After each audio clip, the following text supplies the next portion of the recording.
زندہ باد ہے قرآن،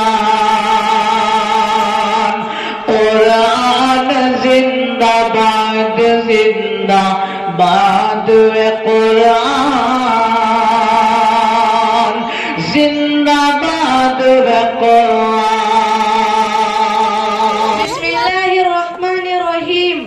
قرآن کا مفہوم انہیں کون بتائے، آنکھوں سے جو چہروں کی تلاوت نہیں کرتے۔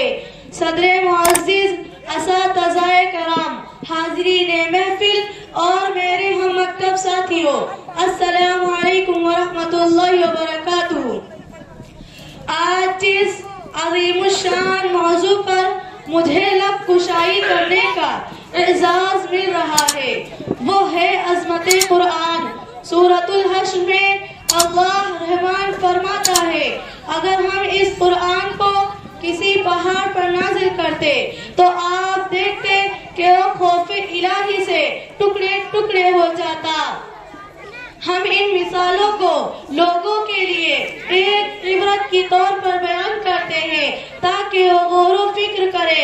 میرے عزیز ساتھیوں، رب العالمین نے قرآن مجید فرقان حمید کو اپنے محبوب رحمت للعالمین محمد صلی اللہ علیہ وسلم پر عرض 23 سال میں نازل فرمایا۔ قرآن ایک مکمل اور جامع کتاب ہے۔ یہ وہ واحد کتاب ہے جس کا ذمہ اللہ پاک نے لیا ہے اور تمام انسانیت کے لیے رہنمائی کا سرچشمہ ہے۔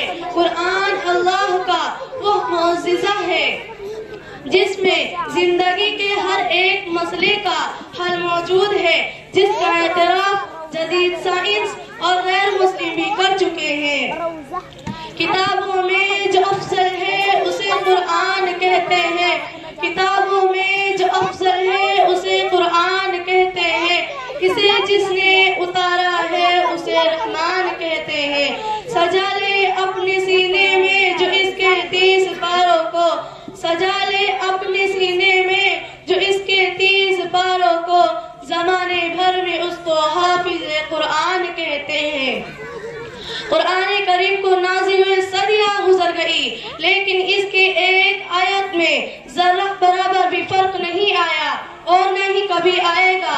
قرآن کریم کی عظمت اور شان کو لفظوں میں بیان کرنا گویا سورج کو چراغ دکھانے کے مترادف ہے۔ قرآن مجید کتابوں کی سردار، خالق کائنات کا کمال، دنیا کے لیے معجزہ، خلا کا راستہ، سینوں میں محفوظ ہو جانے والا کلام، حق اور سچائی کا پیغام بنے، نوع انسانی کے لیے ہدایت، غرضی کی پوری انسانیت کے لیے خیر ہی خیر ہے۔ ہر در پہ جھکے سر یہ میری شان نہیں ہے، ہر در پہ جھکے سر یہ میری شان نہیں ہے، سامان تجارت میرا ایمان نہیں ہے۔